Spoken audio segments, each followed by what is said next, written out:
And we're live. Hi everyone, I'm DJ Fat Tony and welcome to Harrods and Show Studio. Welcome to Show Studio's fully digital live panel discussions in collaboration with Harrods for Spring and Summer 21. Experts from all parts of the industry discuss the most important shows of the season. And today we're going to be rounding up all the shows of Paris Fashion Week, and we saved the best till last. As I said before, I'm DJ Fat Tony, and our A-lister panel today is, first up we have... Hi, I'm Andrew Davis for the face. Is that it?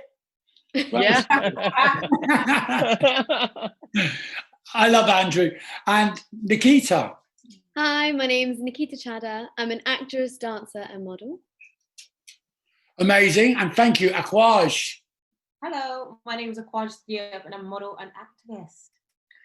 And as I said before, they saved the best for last. So, Paris Fashion Week, let's talk about it. Let's start with you, Andrew. What was your favourite show? Actual show, I liked this show called Rogue. Okay. It was like this futuristic wasteland.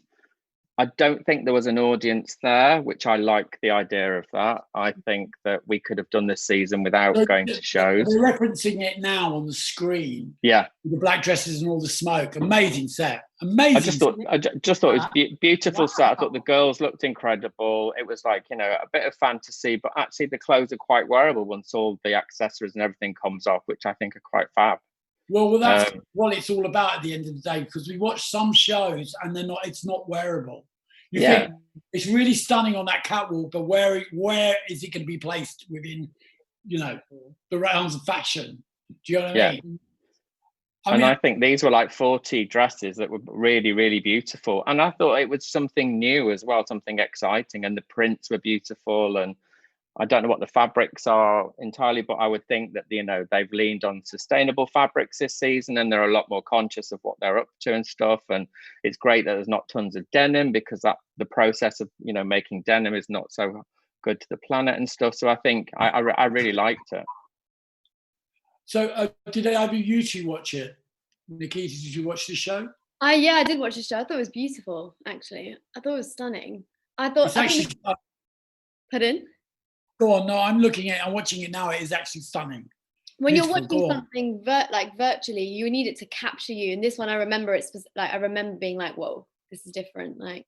And the smoke, the vibe. What you just said about when you're watching something virtually, it's really important, because sometimes when I've been over the course of fashion weeks, I've watched quite a few shows online, and for me, my ADHD kicks in about 3 minutes in, and I kind of start picking up my phone. I start doing other stuff, start thinking that, I could be watching reruns of Coronation Street sometimes. Exactly. And you kind of miss the moment. And I kind of think what this show's doing, it's drawing you in. It's drawing you in, and visually it's so stunning. I'd love to know what the music was like, because obviously we can't play that because of YouTube and other reasons, but I'm going to watch this later online. It's absolutely beautiful. Definitely. Amazing. I think now it's so hard, especially with this year, having to do everything on a digital level. I feel like designers have to work extra hard to really capture you, the set, the music, the ambience. We're not there in live. You have to be able to feel it through a screen. And I think some of the shows really did that. They went. Akuac, did you watch this? I'm not gonna lie, I haven't seen it before, but looking at it, it's absolutely amazing. I've never seen anything like it before. Never. I don't know how they've done this. This is unbelievably incredible. And I wish I could really hear it, but copyright and all that, terrible. But like a Beyonce video. It's like one of the best Beyonce videos you've ever seen. It's like visually, they've done it. They pulled it off. Really, it looks. When some of the other designers didn't. Did anyone watch the Dior show? I did. What did you think of that? What did you think of that? Now, I'm a big fan of Dior, and I always have been, and I kind of just think, and I'm always honest about it, because there's certain seasons that, for me, that kind of miss the boat a little bit, and I kind of just think, this wasn't my favourite season. This was the first show I actually watched, online. So I remember thinking, I was trying to see like, okay, is this the kind of trends that are going to be coming? But then everything else seemed to be quite different after this. But this and another show was quite similar in style. And I thought, I think with Maria Grazia, though, you know what you're going to get with her. Do you know what I mean? 100%. And I think I like her work ethic, the fact that she's supporting 7,000 people, whether they're, from lighting technicians to music people to people that make sets and people in the factories and stuff. So for her, she's like, we have to do a show. We have to put something on. We have to keep the system going. But what I'm trying to say is that's incredible that she does that. And all yeah, that. No, definitely. Time, do the content for the show as well. Yeah. You know what I'm saying, Joe? Like, as I said, yeah, that's my opinion on the show. I thought the show was amazing, but I just thought it wasn't my favorite collection. They had the amazing live singing during this one, which you can't hear right now, but I thought it was so interesting. It created such a different ambiance. I really like that. It's cathedral inspired, that's why, But I think it's really cool, but I don't think it's really. I think it's really nice and serene, but I don't think it's anything that's that crazy compared to the other show we've seen before. But I don't think it's that out there and oh my god, captivating for me personally. I don't think it's beautiful though, but it's very autumnal. It's very in season, but there's loads of ready to wear outfits I would definitely wear, but it wasn't personally out of this world. Not being okay. But let's move on to Margiela. Now, we spoke with Andrew before this started, and Andrew said that the thing he loved about it was the fact that it was a story. This is incredible. It's so good. Yeah, I think it's brilliant. I like the fact, I love listening to John. I love hearing a designer talk. That's why I really liked listening to Mucha the other day on her one. So with this, it's part 2 of Sealed with an Ever-Loving Kiss. And I think it was shot in Tuscany and in the studio in Paris. And I just love the fact that you could see the factory and where the shoes were made, and they talked about that. And it's very inclusive. They brought all of their contributors in, so it's not like it's just me. He's very these are all the people that helped me make this collection. Which is what he's always done that, Andrew. Way back when Stephen was working for Galliano. Yeah. And every time there would be an art piece or a film on something, the making of certain dresses, it was always showed you where they got it from, the thrift shop they bought it in, especially about the one. Do you remember the one about the circus horse? Yeah, gorgeous. And he showed you that he found an old jumper in a suit in a second-hand shop. They took that, Stephen Boyd Backerman, they made this whole show based on that jumper. And then the dresses with the plumes of feathers, all about the circus horse. That's the art of fashion. That's what's so genius about John G. Yeah. So genius. And that he's that storyteller, and as we said before we were on, it's just a lot of people aren't very good storytellers. Maybe certain designers are great craftsmen, and they're just not very good at telling a story, or the team aren't very good at telling a story. But this is just yeah. It gets lost. But this is incredible. Yeah. I mean, I'm really biased when it comes to John, because no, of course. John's one of my oldest friends, and from his very first collection right the way through, and it's just it never ceases to amaze me. To take Margiela, which was an amazing, when Margiela started, it was Maison Margiela was incredible. Do you know what I mean? It's so revolutionary. It was so groundbreaking in so many ways, and then to stand in those shoes and take that and turn it into, without turning it into John G, carrying the Margiela label on, it's been incredible. Yeah. Let's get your views on it, Nikkita. Well, my favorite show? Yeah. No, Margiela. Did you watch Margiela? I didn't. Oh. I didn't. I have to be honest. I can't start. This is what it's about. Let's be honest. Aquacia, did you watch it? Did I watch it? I'm not the only one. There's an awful lot of shows to get through, so you can't. It was only on this afternoon, so exactly. And now let's talk into this afternoon. Let's go to Miu Miu. Oh, I thought this was brilliant too. I just love Miu Miu. So, I'd be curious to see what the girls thought. I watched it because I'm biased yet again, because Lila Moss was walking in it, and it was her first catwalk show. And she's here now. And I just, for a girl of 8 who's just turned 18 and it's her first show. It's incredible. The walk, the poise, everything was just stunning. Mm-hmm. What do you get? I just noticed that the audience, there's like Polly Mellon there. Like it's a quite a diverse audience. It's not just a group of young girls, which I really like. Mm.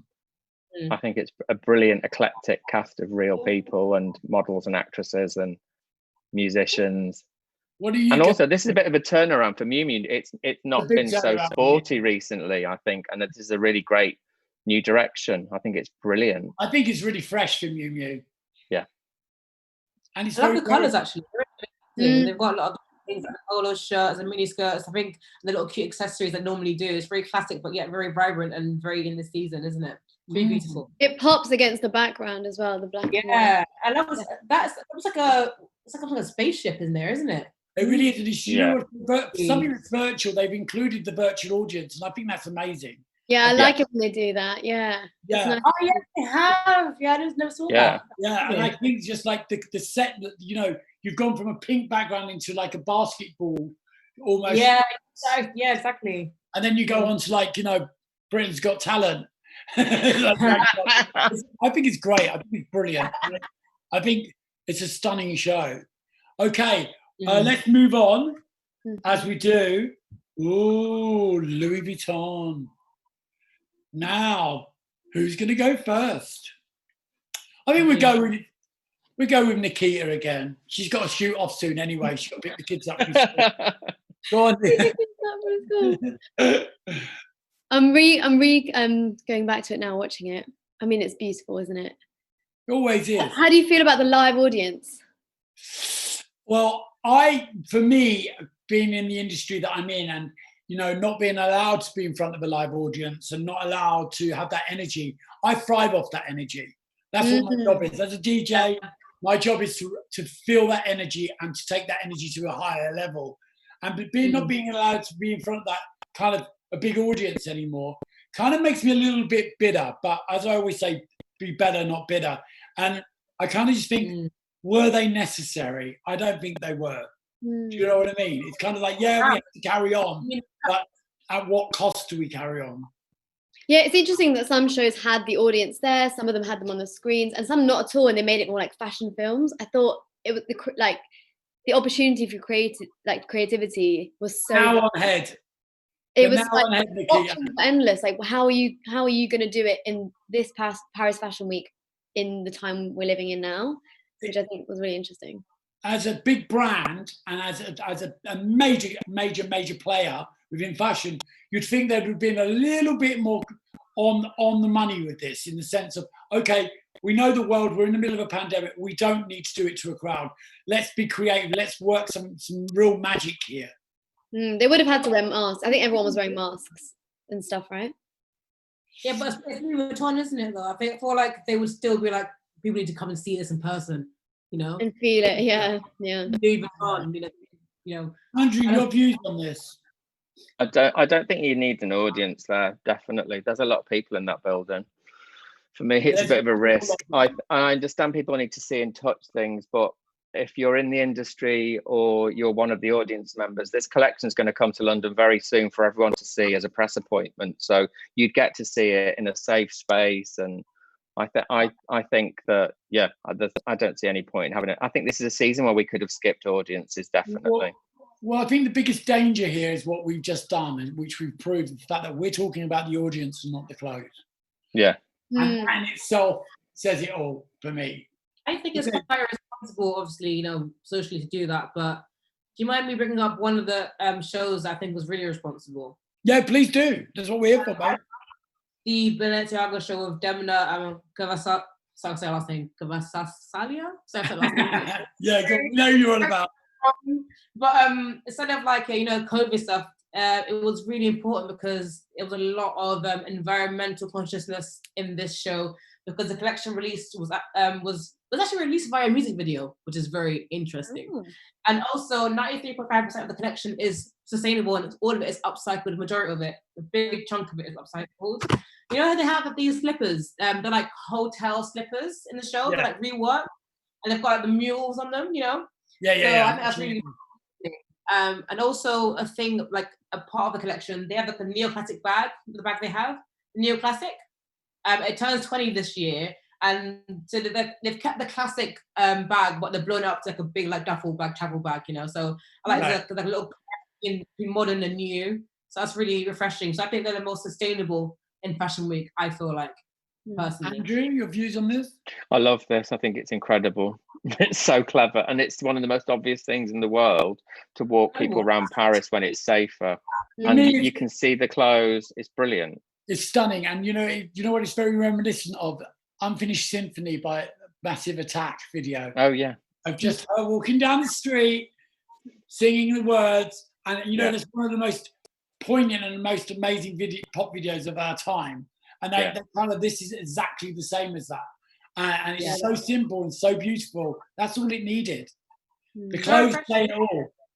I mean, the last few shows have been incredible. Yeah. I think in the Balenciaga show, I think the premise of it is like less is more. I'm seeing here. It was so beautiful and so it's just I've got no words. Last season they had that big red sky, right? Do you remember? Yeah. It was like, well, the seats were falling into the water. Yeah, it was kind of amazing. The front 2 rows, right, into the water, and then the red sky going over. You know, it's like one of those things. You're like, oh well, where do they go next? How do you top that? And they've done that. They've done that with that. Again, they thought out of the box. There's no people involved apart from the models, and it's stunning. It's absolutely stunning. Environmentally conscious as well. That's totally on the money. Absolutely. Okay. Chanel. Oh, Chanel. Andrew? I really liked it. I really like Virginie. I think she's a true craftswoman. I think she knows her craft, and I quite like that it's not that pumped up Carl. You know, each season the hair was crazier or weirder, and there was a crazy set and stuff. And I think that was his legacy and stuff. But I think she's really thinking about her customer and her woman, and I really like that. And I think if you know, she's irreplaceable as well, I think, because I don't think any young kid could come in and have that technical abilities and that know-how and knowledge of all those fabrics and stuff. And also they support, you know, lots of small, you know, couturiers and houses and stuff making, which a lot of them they own now as well. But which I think is fantastic. They've kept all of these artisans alive and stuff, which is incredible. Stunning, I think stunning.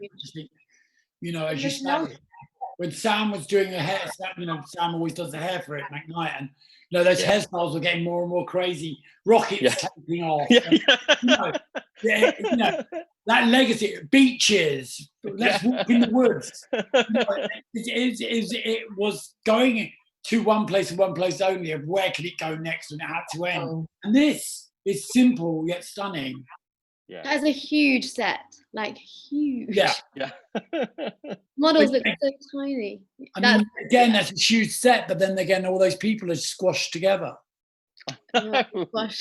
There is too many people there. There is a lot of people. There's so many people there. And, you know, for such a major set, they could have quite easily socially distanced that. And I'm not being a prude. I mean, listen, come on, we all know everyone's got to operate. But they could have done it a better way. They could have done the placement of those people. To have a set that vast and then bung everyone into like four pig pens doesn't make sense. I'm too crazy with like the new outfits this year. I thought it's kept the same kind of Chanel silhouette going. You know, it's a lot of bright colours, but that's what I feel about it.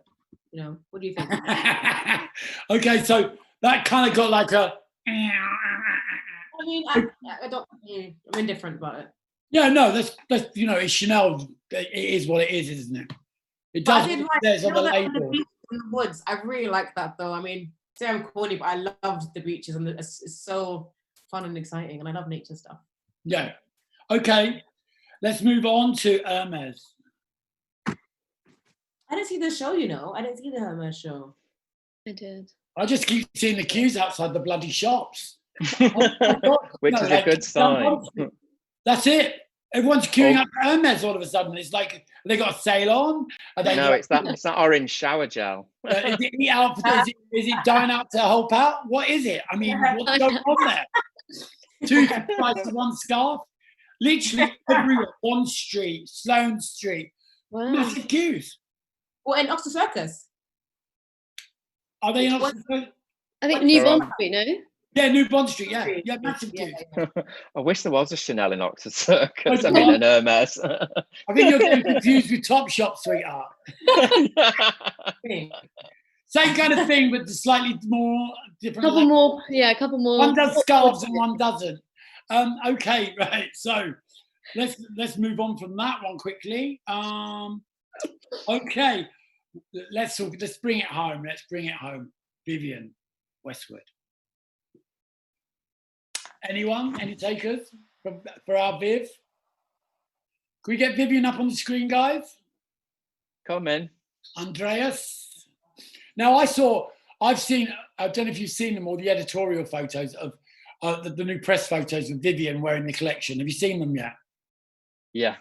Stunning. Oh, they're incredible. So good. Really? There's one of her on her bike.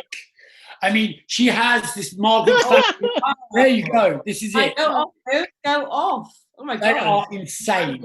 This is Vivienne. and this is Vivienne at her best, and Andreas. And it's just like the hair, the makeup. It's the hair's incredible. Love it. The whole look is I have incredible. never seen her before. It's actually my first time seeing her this way. She looks incredible. It's divine. Like, this is what they do. Do you know what I mean? And it's like, who better to wear it than Vivienne herself? Absolutely. Because they always say Andreas makes the collections around Vivienne, and that's stunning. I went through these today, and I was just like, there's one with her on her bike, so out there, it's fucking incredible. Oh, there you go. I swore on Show Studio for the first time. Fucking incredible. Look, this bike here. Can we zoom in? This is look at this picture. It's so genius. Can we zoom in? So good. I mean, look at her. Just to show the whole collection on Vivienne, it's just like, it's so good. Even her own muse. It's amazing. Yeah. Look, one in the red jacket. Can we zoom in on that, guys? Oh, that's amazing. Right? Oh, is it a Union Jack? The photography in the lookbook is so different. It's not very standard and boring and like straight, and it's very like angles, doing crazy shadows, stuff. yeah. Gorgeous. Very active, very like playing with the audience. It's really good. It's amazing, isn't it? Love it. Yeah. That gets a real thumbs up from me. That gets a 10 out of 10. And that, we got to love her, man. We got to love Westwood. It stood the test of time. It's always been on that edge of edginess, in the sense of, they've never held back in so many different ways. And there's been some collections that have been milder than others, but suddenly they'll come and they'll knock you off your feet. Do you know what I mean? And it's wearable. It's so wearable. And Westwood was never wearable in the beginning. It wasn't meant to. No. Do you know what I mean? And they, everything that they've designed over the years, whether it be pirates or witches or any of that early stuff, World's End, you'd look at it and you think, how could anyone wear that? And it just set a whole tribe of its own. It's incredible. Very like comparing it to Mugler and Mugler's shows, 100%. Yeah, totally. Very outlandish. The bike, corset, everything was definitely not very ready to wear. It was like a one-off piece, like an art form. Incredible. I mean, when those shows, those Mugler shows were just like beyond. And we have it today, but it's so watered down in that sense, because within fashion, certain people don't have the money to do that, to show that kind of show, because it's unsellable. Do you know what I mean? But it stands the test of time. One of those people, let's talk about someone who's out on the same page as Vivienne. Let's talk about Rick Owens. This was good as well. There you go. There was a gasp there. That's what we want to hear. I love my fashion. Massive set. The stairs, the wall. It was big. I remember. This was in Venice, wasn't it? A mini Berghain, wasn't it though? Like a mini Berghain with the lights in the door. That is a Berghain, yeah. The remix of the songs. And it just was incredible. And you get one person in the corner taking pictures, and they have like a person like standing next to them, like a little helper. Do you see in that? the nook? Yeah. Yeah, the photographer's Danielle Levitt, and she's worked a lot with Rick, and I love that he's very faithful to his team. Oh yeah, she's incredible. Can we just go back, guys, in the gallery and show that cut jacket with the pink boots again that just walked across at the beginning? This was one of the shows that had a lot of masks, and I thought that was very like exactly about this time. You know, we're going through. Look at this. This is the white jacket and the pink. No, but brilliant, because by the time this comes into the shops, we'll all still be masked up, I think. So exactly. I think it's really good that it becomes normality. I think it's really good. I think it's good that, you know, people bringing in the mask. I saw that some designers really like went with it and did full mask, and some just didn't mention it. It was interesting to see. I liked it. Yeah, I mean, you know, you can go into Burberry and buy one in Burberry original print for 140 quid. Yeah. I'd rather wait for a Rick Owens one myself, but we won't. They're fabulous, aren't they? Yeah. The previous Rick Owens shows, and they were like quite dark and very vulgar. Right now, it's had quite a bit of a shift to something more. Totally. Positive, like form, functionality, and I feel a lot more things about like what was I going to say? It's like more about uplifting instead of more grim society. It's more about uplifting kind of. It's the colours, the concept, the cut. So much more. But he's moved from Tom of Finland to Finland. That's what it feels like. It's kind of gone away from that whole sex club into, even though he's using Bergheim and Laboratory in the back. Exactly. It's gone. It's taken it to a different level. It's like, okay, sex can be fun, sex can be fashion, without having to have the dick out and without having, to shock people. We've done shocking. Shocking kind of only works for so long. And then you shock people in other ways. Shock people with your splendor. Shock people with your fabulousness. That's what this show's about, right? Definitely. A little bit of trivia for you. You know the masks, right? Yeah. Fishnet dresses were made from like the masks that they wore in 2012. So another thing, like Balenciaga had the whole recycling thing. That's some trivia for you in this show. What do you think about this whole recycling thing? I mean, obviously, it's one. I mean, for me, Bethany Williams, and we know we're talking about Paris, but for me right now, Bethany, I just adore Bethany because of that whole research. And when she came about, people were like kind of mocking her, like, she just makes old things out of other old things. Incredible. It's incredible, and it's really, really comfortable. I walked in her show actually, and everything she wears makes it actually very, very comfortable. And it's just people that it's considering their environment now. And like, I don't say people make fun of her, but that's very, really smart and forward thinking in this generation. 100%. I think pioneer in her own force right now. I think it's something you can't ignore now. The climate, you cannot ignore it. And if you're going to be on board and creating sustainable and recycle and upcycling, I think it should be so encouraged across the board. I think if you're going to ignore it, you might as well get a job working for the Tory government. Honestly, I think they're really good at ignoring everything.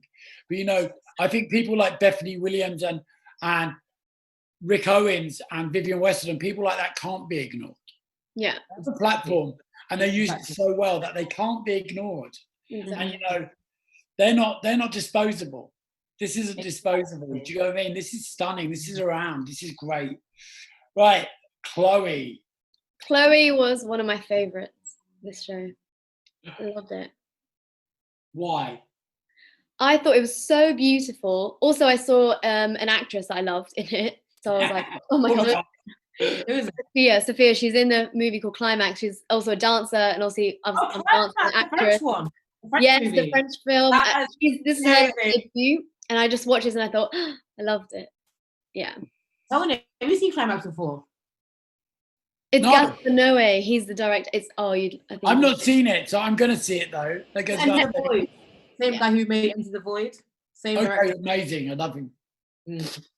Okay, Andrew, Chloe. I don't know. I didn't see anything but a load of green trees. Yeah, you didn't see That's very sustainable. The one thing that has annoyed me, though, all these brands are very conscious about being sustainable, and everyone's basically done a digital show or a live stream, but they still sent invites to my office telling me that they're doing a fashion show. So this is a waste of paper. Like I've got a pile of them here. It's like, why do you need to invite me to a live stream? Just send me an email. Let's save some bloody paper, for fuck's sake. I just think we live in a world where physical invites don't exist anymore. There's no point We don't need them. We've all got smartphones. We can all have them on our phones when we're at the shows anyway. We don't need a physical invite. It's not like a Galliano show 25 years ago that was a piece of the collection that told a story. Do you know what I mean? It's a load more plastic and paper. I think, you know, invites are by email now. Wedding invites are by email. So yeah, exactly. Now and then, do you know, for me, it's like, fuck off with your birthday cards. Fuck off with your Well, to me, I have OCD. That's mess. That's a fucking mess. The voice note, damn it. You know, you send me an invite, I will read it and throw it straight in the bin because I don't want that bit of paper on my sideboard. I can't cope with that bit of paper. That bit of paper, that invite will keep me awake all night. Like knowing it's on the side, it's something out of sight. It's you know, I have no problem with the leaves coming off the trees in the garden, let alone having cardboard invites sent to me. What time are they coming to take you away to? I'm going on your page for this one, Andrew, because you know it's about sustainability, but you know, to what level? Do you get what I mean? I've been to shows where, in the past, physical shows, and they go on and on and on about saving the planet, but they will put 2 bottles of plastic bottles of water in your goodie bag, and you just think, okay. What level are you? Do you go? The invite's a solid piece of plastic, but there's nowhere to put it after the show. Like, at least put a bin, a recycling bin. Do you know what I mean? It's like, come on. 100%. Yeah, it's my big bugbear, and I email people a lot about it. Yeah. Team, thank you so much for having me. Oh, Nikkita, you got to go pick up you got your night shift, love. Thank you. I just want to say I really enjoyed being here, and I loved Paris Fashion Week overall. I thought it was beautiful. So. Well, you're beautiful, and we're really glad you joined us. Thank you. I'm going to thank you. And the 6 people watching in Harrods loved you as well. What's the next show, Tony? The next show, Balmain. Oh, stop. That was amazing. I love it. You got to go. The shoulder pad. Get your apron on, doll. No, she's got to go do some petrol pumps. So Balmain, let's look at this. Well, should I start Balmain? Yes, you shall. Go for it. Sorry, I mean Balmain. Really very recent. Well, it depends where you are. If you're in the house of Balmain in New York, in the voguing house, they say Balmain. So, you know, Balmain, Balmain. Well, Olivier is French, so I'll say Balmain. Or whatever it is. Whatever it is. Anyway, I feel like this season there was a lot of like bright neon, like Grace Jolie power suity, you know, what you call the shoulder pads going on. I thought it was very like Kardashian-esque vibes with the neon colors. Do you not feel that? Yeah. I liked all these different ages of women though. I thought that was incredible. I think that's a really powerful statement. And I think the colors are brilliant. And pagoda shoulder, you know, he doesn't own that silhouette, and it's been around a bit recently, but you know, I like the way that he interpreted it. I also love the diversity. There's loads of black models in this show, and I'm totally incredible. For it. Like, yes, you know, the color of the skin on those clothes. Who could pull that off? That is unbelievable. That's not stunning. A pasty northerner. Earlier on, I referenced Vivian and Witches. Now, when years ago, about 35, 40 years ago, I went to the Witches show in Paris when Vivian first showed in Paris, and she had the whole of the Keith Haring fluorescent costume. Do you remember that, Andrew? Yeah. They came out with all the big shoulders and all the big elbows, all in fluorescent oranges and greens. It was insane, and that was kind of referenced in that there when they all came out in those colors. I mean, it's stunning. It's absolutely stunning. And every time you work with a musician, they just want to wear Balmain. It's kind of mad. I work with lots of female grime artists this week, and they all they were all wearing Balmain. All their bags were Balmain. They loved it. They know the story. They like him. They're really into it. And I love that, like, customer obsessive. I mean, that's what I was like when I was a teenager about brands. What when you was a teenager, what were your brands that you were obsessive around? Oh, I was into Gautier. Gautier and Com and Vivian. You know what I mean? I head to toe, I would have both collections. Like, I would have the dresses and I would have the menswear. And I would wear the free, like, John Paul gave me like this big billowing, like, circle skirt that had another skirt with something like elastic around it, around the knee. So when you walked, it all bellowed out. I used to wear that with like a Gautier fitted men's biker jacket and the black men's dresses. Do you remember the men's dress coats? Love. Gorgeous. Love. I just remember seeing that show where the models and the nuns came through the floor. And Nena Cherry was in the show, and Naomi, it was one of Naomi's first shows. Yes. That was just after the Russian explosion. After he went completely Russian. Yeah, again, fluorescent. Loads of fluorescent. Oh, I could tell you the reference.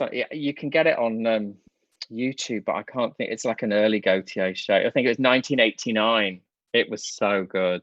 And Nady comes up through the round circle on the stage like that. No, yeah. You know, those collections, those shows were shows, and I've always missed that kind of era. Like you talked about Thierry Mugler, and I've always missed that. I've always missed that feeling. Shows get no, there it is. Go back. Sorry. Go back, guys. Go back to the list. You know when you've got the list view? At the top there on the right-hand side. That's it there. Yeah. This is incredible. This is the one. 1990. So I was basically a pastry chef, and I was like, I've got to work in fashion. This is incredible. But you know, I was head to toe in it by this point, because you know I had very rich friends that would always dress in Gautier, so I would steal all their clothes because they were all on smack at the time, and I would go around their houses, and I'm not saying no names, Boy George. Can you speed it up a little bit? I would go around Boy George's house, and I'd be like, "Can I have this? Can I have that?" While he was asleep. And I mean, look at that. Yes. So basically, these women came to the floor. It was like incredible. It was incredible. Here we go. Oh my god! Oh wow! Oh my god! And this was that when people started doing diffusion. So he mixed Junior with mainline Gautier, and I think that was such a clever concept. Junior was amazing as well. I had so much. I've got so much Junior Gautier. What a brand! Yeah. This is after he copied our steel toe cap boots. Do you know what I mean? But like so amazing, like everyone just came up from the floor. It's so clever. That these gone, man. It's all about the performance. Like, why doesn't it happening anymore? It's just so iconic and amazing. Obviously, I wasn't born yet, but you know, I was born. Right. No shade. No, but you know. Yeah, there's Nena. Nena was incredible. So what year were you born? 1995. Wow. Okay, that's amazing. So when you were a teenager, when you were first getting into fashion, what was the biggest label you were into? That's a hard question. I know when you're lying now because you're thinking about it.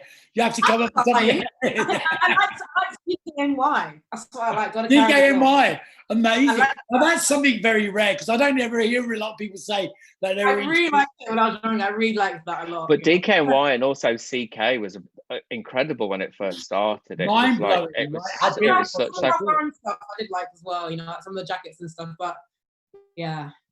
The good old days again. But that's really 90. That's like really late 90s anyway. Like yeah. Thousands is DKNY, and I love that reference. But I love that, don't you, Andrew? Yeah, what an incredible reference. No tiny shoulder bags I could really afford. But I used to work like shifts, like doing retail. I used to buy the little bags for years. Like, oh my god, I treasure it. I still have them now. They're all like the leathers all ripped up and stuff. I still wear it to this day because it's like a mood. Amazing. You know? But I love that. But that's fashion, and that's sustainable fashion. That's fashion that stands the test of time because it actually started that test in time. Do you get what I mean? Yeah, exactly. And I'm very sentimental anyway. I don't throw any of the stuff I really like hold on to. I mean, I miss these days. I miss Gautier and I miss Jean Paul. I think Jean Paul it's such a crying shame that he just stopped doing what he was doing. But he was happy. He got to that point where he was no longer happy doing that stuff. Amazing. No, definitely. Manfred, though. Manfred had a bit of a retirement, but wasn't it because of... Well, he re-bought out, wasn't he? So they kind of bought the label. Yeah. But he came out for Kim Kardashian at the Met Gala. I think he came out of retirement for her, didn't he? For that dripping dress thingy. Amazing dress. Nice. Oh. Right. Mr. Bell, of course. Let's bring it back to Paris. Let's talk about Acne. Acne Studios. Yes. Oh no, can we go to Givenchy? I'm going to that in a minute. Okay. I'm saving that. Let's talk about Acne. Anyone? Did you watch it? Did you watch Acne Studio? I did not, unfortunately. Kind of, can we have a look at Acne Studios? Because for me, there was a real era, a short-lived era for me with acne. I used to love acne. Everything had to be acne for about 2 months. And then I kind of was like, okay, I kind of got all of that stuff last season and all that stuff this season and all that stuff next season. Do you get what I mean? I don't see it change very much, you know. I feel like it's not No, really. it never has. But I think it's good they've got staple pieces and they kind of stick to that kind of thing. Yeah. But it's like something kind of new, something more jazzy, you know. I mean. Yeah, I mean, it's just, I think it's for, without trying to put it in a box, I kind of think it's for people of a certain age group. I think it's supposed to be safe. Yeah, I think it's very. I think I agree with you, Tony. I think it's like a certain cohort that kind of identify with acne. I'm not saying it's a bad thing, but I agree with you. I see that it's kind of like a trend of a certain person that kind of 100%. You know, it has a purpose, and I think that's great, especially in today's lifestyle, and especially with what's going on in the world. Acne definitely has a purpose, whether it be dog walking or going out to dinner. it still has a purpose. You stop, Tony. I like some nice pieces though. They got like nice outdoor wear. Sorry. Yeah, totally. No, listen, I'm not saying it. I'm just saying it. It's like it has a place, and I just think some of it's very, you know, it's like everyone. They do these there's some pieces that you just think, wow. Yeah. Who is that by? And then when you find out it's by Acne, you think, oh my god, I didn't think they did that stuff. Do you get what I mean?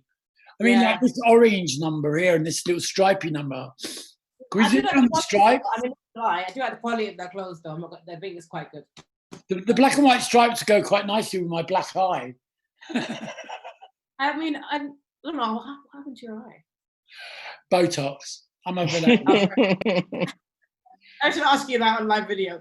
I was gossiping with the guy doing the Botox, and I said something funny, and he went in with it, and I was like, oh my god. And then, of course, it's one of those weeks where I've had to do so many face-to-face meetings, work-wise, with like different production companies and stuff, and I'm turning up with black eyes. Do you get what I mean? Hi, this is me. It's like the 80s. Oh, yeah, exactly. So Tony's back on the gear. Right. Oh, she's definitely back on the gear. He had a black eye when I saw him. Let's move on to, who are we moving on to, Andrew? Givenchy. Yes, we are. Let's look at this. Do we have the actual, instead of a lookbook, do we actually get the show? There wasn't a show. I think it was just then, right? It was just shoot, yeah. Okay, let's zoom in on every look, please. Right, Andrew, for you. Well, it's the first season of Matthew Williams, I think. Which is they're big feet, they're big shoes to fill, Matthew. Do you know what I mean? Incredible. I mean, it was, you know, John. I love Matthew. I've always loved Matthew, and I think Matthew, sometimes is a little bit. People don't give him the credit that he deserves in a lot of areas. Do you get what I'm saying to you? Kind of, over the years, it's been, do you get what I mean, for people? But I think he's fucking incredible. But I think for a fashion house like Givenchy and the majority of these fashion houses now, they're selling bags and shoes. And I think that's definitely his thing. These bags and these shoes and the padlock and all of the accessories are incredible. And it's a step up from what they were doing before. Do you know what I mean? I remember Givenchy when they were doing a bag called the Pumpkin. I mean, this is another world. This is incredible. So bad. And I think that it's a great way to start. I know someone who had one, but I'm not going to say her name on here.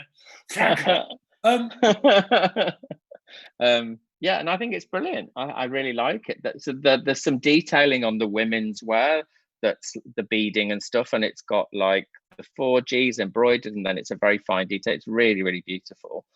Yeah. And I like all of this slashing and stuff. I think every musician's going to want that great big oversized chain in their video. Do you know what I mean? I think that's who he's dressing as well. I mean, that big overdressed chain's kind of appearing quite a lot at the moment. Do you know what I mean? With J.W. Anderson on those like slippers he's wearing, they're incredible. And I mean, you know, I love the fact that big gold chunky chains are making a comeback. Yeah, I come from that era. Do you know what I mean? Yeah. I don't want to see it anymore. I think I'm over it now. I don't want to see that. Are you over it? None of it, babe. I grew up when it was saying Hackney, babe. I'm sick of seeing that shit. Okay. Yeah, fair enough.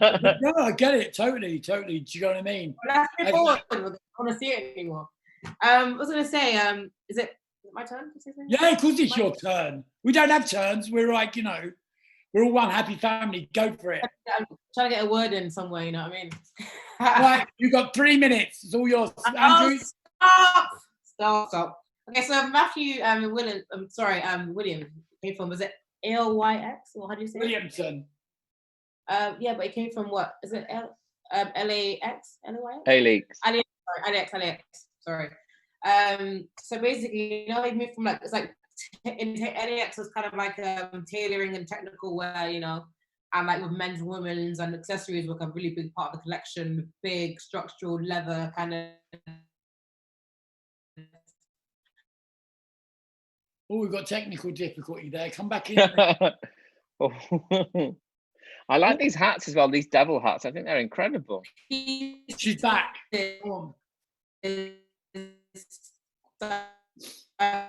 Quaj, we got a little bit of she had her 3 minutes and it's like completely broken. What did you think, Tony, while waiting for it to come back into this world? While waiting for it, I think, you know, visually, I looked at it earlier and I just thought it was so stunning. So I like the details you said. And you know what? I'm really glad that there's not over sloganizing it. Yeah. For a whole phase of like, you know, it was written on everything. And I'm really glad that kind of like pulling away from that now. I kind of think a lot of brands need to pull away from that. Well, she's still going. Quaj, we kind of got tips. Okay,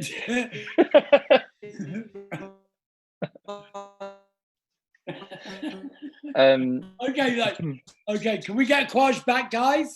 Oh, we lost her. Okay, can you get her back for us, please? Because we haven't finished with her yet. Okay. I like these cape things, but it's actually an upside down tote bag. Is it? Yeah, because I've seen the straps on one. There, look, it's an upside down tote. Amazing. That brown one. It's brilliant. How genius.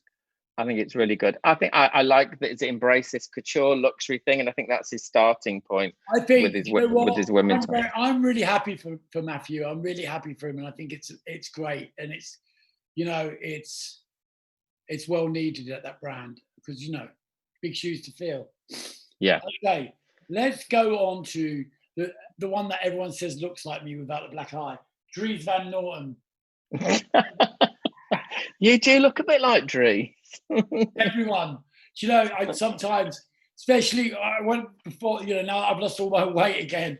People are like, "Oh my God, you really look like Dries. Send me pictures. Was this you?" And I'm like, "No, it's Dries Van Noten." We both silver foxes. We own it. We own it. It's fine. So let's look at Dries. I mean, Dries is incredible, no? Well, it's consistently incredible, always, I think. You know, I went, Harvey Nichols, that amazing, this other store that's not to do with Harrods, gave me, sorry, Harrods, but they gave me like a shopping spree, and I went into store and literally, Dries Van Noten all the way. You know, it was like, I got this amazing jumper that's like a Fred Flintstone print, leopard skin, massive leopard skin jumper, like knitted jumper, and some really beautiful tailored trousers. And it was like, you know, I used to be really into Dries before, and it's been like a real gap of about 8 or 9 years that I have not worn it. And then I was just drawn to that stuff this time. Nice. And I just I mean, it's almost the most incredible fabrics. I think, you know, he develops all these fabrics himself. He's a proper technician. And it's something that you'll always have in your wardrobe. Sorry, I'm back now. Welcome back. You had your 3 minutes, and you know, it's over now. The technical brilliance you want to know. So let's go. We've moved on to Dries Van Noten. Did you watch Dries' show? I did not. Give me the lowdown. So to go on, Andrew, you were saying like all about the technical. Well, it's as I'm sure you know, it's always that beautiful fabrication. It's like this mix of different centuries and stuff. You know, he mixes like streetwear with 17th century, and then I just, and that kind of mix of fabrics, and also the casting's always really diverse, which I think is really great. And it's not the thing that he's just thought of as a trend. It's something that he's always been very conscious of. Do you know what I mean? It's always been about the execution with Dries Van Noten. It's always been about execution of just like how it takes it. You know, he's not jumping. One thing about him, he doesn't jump on bandwagons. Oh, that's good. When it comes to fashion. Mm. Like, you know, it's suddenly not got like a diverse audience cast because of Black Lives Matters or what's going on in the world. He's always had that. And I think that kind of needs to be celebrated in a way in itself. Do you know what I mean?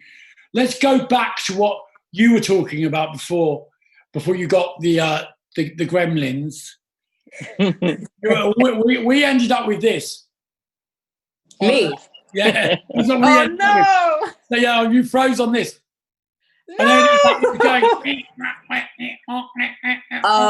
so we couldn't really decipher that. But let's go back to what you were saying, because you wanted your 3 minutes on it. Go. Well, thank you for that. Thank you so much. I think it was really important that you say what you were saying, because it got cut off.